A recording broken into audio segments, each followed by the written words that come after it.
নমস্কার বন্ধুরা।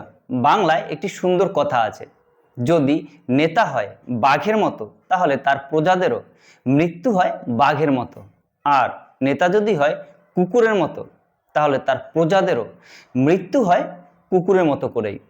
যে বাংলাদেশে এতদিন প্রায় 18 মাস শাসন করেছে, যারা যারা বিভিন্ন সময় বিভিন্ন দুর্নীতি থেকে শুরু করে মানুষ খুন, সংখ্যালঘু হত্যা, দুর্নীতি যাদের নিত্যসঙ্গী এবং যাদের মাথায় বসে আছে একজন সুদখোর, তারা বাংলাদেশে ইলেকশনে 300 সিটের মধ্যে মাত্র 6টা সিট পেয়েছে।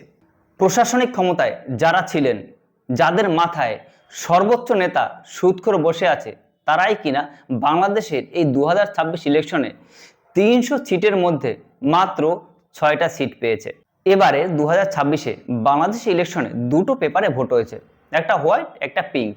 একটা পেপার সাধারণত প্রমাণ করে কে প্রধানমন্ত্রী হবেন, সেটা প্রধানমন্ত্রী পদপ্রার্থী হিসাবে ছিলেন বিএনপির তারেক রহমান এবং যে জামাত ইসলামী আছে শফিকুর রহমান। আর একটা পেপার প্রমাণ করে যে বাংলাদেশের সংবিধান যে আছে কিনা সেটা চেঞ্জ করতে হবে কিনা।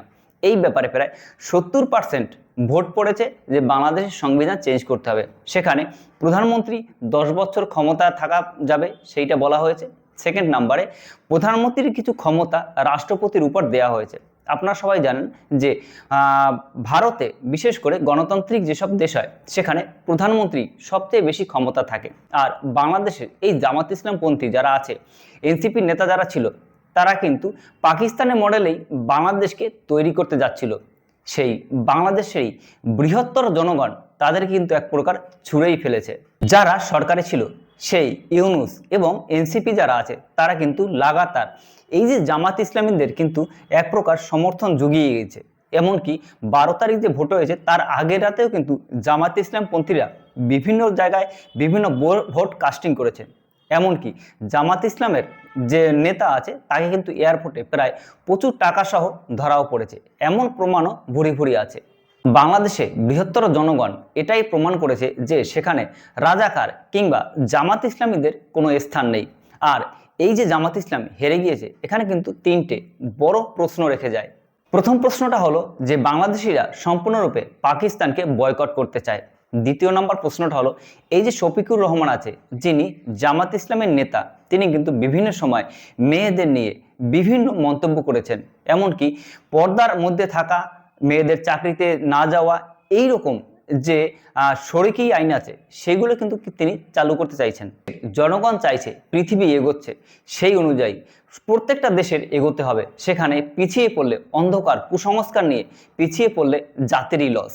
আপনার মনে প্রশ্ন হতে পারে যে আওয়ামী লীগ, বিএনপি এবং জামাত ইসলামী এরা কারা? জামাত ইসলামী হলো তারাই যখন বাংলাদেশ 1971-এ স্বাধীন হয়, সেই স্বাধীনতার বিরুদ্ধে যারা ছিলেন তাদের বলা হয় জামাত ইসলামী।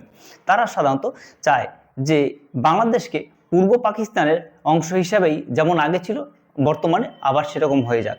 তারা চায় মেয়েদের কর্মস্থানে না পাঠাতে। তারা চায় সমস্ত দেশটাকে একটা ধর্মের নামে, কুসংস্কারের নামে দেশকে অন্ধকারে ডুবিয়ে রাখা। আর তারা নিজেরা স্বাধীনতা করবে, তারা নিজেরা শাসন করবে, অর্থাৎ শরিকি আইন যেটা আছে সেই হিসাবেই তারা দেশকে চালাতে চেয়েছে। এই 18 মাসে তারা কিন্তু দেশের উপর প্রচুর অন্যায় করেছে। এমনকি এটাও বলা হয়ে থাকে যে যখন 1971-এ বাংলাদেশ এবং পাকিস্তান যুদ্ধ হয়, তখন তারা পাকিস্তানের সেনাবাহিনীদের বিভিন্ন যারা আছে বাংলাদেশে তাদের ঘরবাড়ি দেখিয়ে দিয়েছে, তাদের নির্বিচারে হত্যা করেছে। প্রধানমন্ত্রী শেখ হাসিনা ক্ষমতায় এসে কিন্তু সেই সব যারা রাজাকার ছিলেন, রাজাকার তাদেরই বলা হয় যারা সাধারণত পাকিস্তানের হয়ে, মানে বর্তমানে যে পাকিস্তান আছে পশ্চিম পাকিস্তান, সেই পাকিস্তানের হয়ে কাজ করত এবং সাধারণ মানুষদের প্রচুর পরিমাণে হত্যা করেছে। পাকিস্তানপন্থী যারা আছে তারাই হলো জামাত ইসলামের সঙ্গী। শেখ হাসিনা 1996 থেকে 2001 পর্যন্ত ক্ষমতায় ছিলেন এবং 2008 সালে পুনরায় নির্বাচিত হয়ে তিনি 2024 সাল পর্যন্ত ছিলেন, যেখানে 2024 সালে কোটা বিরোধী আন্দোলনের জন্য তাকে বাংলাদেশ থেকে পালিয়ে ভারতে আসতে হয় এবং জেএনজির বিক্ষোভের জন্যই নাকি তিনি এখানে চলে এসেছেন।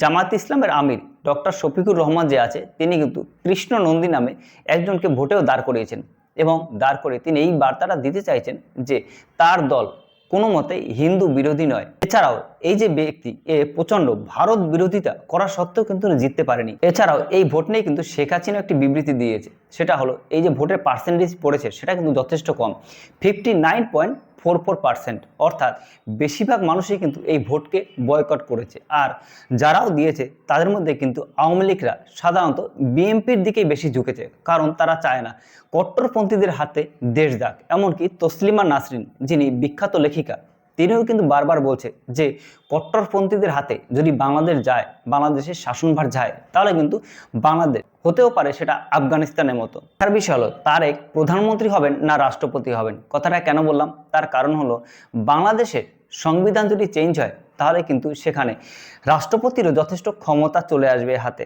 এবার প্রধানমন্ত্রী কিছু ক্ষমতা ভাগ করে রাষ্ট্রপতিকে দেওয়া হবে। এবার মোহাম্মদ ইউনূস, সে কিন্তু রাষ্ট্রপতি হওয়ার জন্য একটা প্রকার মুখেই আছে, তিনি কিন্তু চায় যে তিনি রাষ্ট্রপতি হবে। সেই জন্য মোহাম্মদ ইউনূস আমেরিকার সাথে মিলে নিশ্চয়ই কোনো চক্রান্ত করার চেষ্টা করবে। এছাড়াও ভারত থেকে কিন্তু যথেষ্ট গুরুত্বপূর্ণ বার্তা গিয়েছে। যখন তারেক রহমানের মা মারা গিয়েছিলেন তখন কিন্তু আমাদের জয়শঙ্কর স্যার বাংলাদেশে গিয়েছিলেন, তার সাথে দেখা করে এসেছেন, সেখানে কিন্তু একটা বড় বার্তা দিয়ে এসেছেন। এছাড়াও এই ভোটের সময় বিদেশ থেকে বিভিন্ন তদারকি করার জন্য বা সেই ভোট দেখার জন্য কিন্তু ভারতের কাছে আমন্ত্রণ এসেছিল। ভারত কিন্তু সেই আমন্ত্রণ প্রত্যাখ্যান করেছে। তার কারণ হলো ভারতের যদি কোনো প্রতিনিধি সেখানে থাকে তাহলে বাংলাদেশের যে ভারত বিরোধী যারা আছে এনসিপি এবং মোহাম্মদ ইউনূস, তারা কিন্তু বলতে পারে যে এই যে বাংলাদেশের ভোটকে ভারত প্রভাবিত করেছে। এই জন্যই ভারত ডিপ্লোমেসিভাবে বাংলাদেশের ভোটে অংশগ্রহণ করেনি। এবার দেখা যাক তারেক রহমান প্রধানমন্ত্রী হয়ে ভারতের সাথে কতটা গুরুত্বপূর্ণ সম্পর্ক রাখেন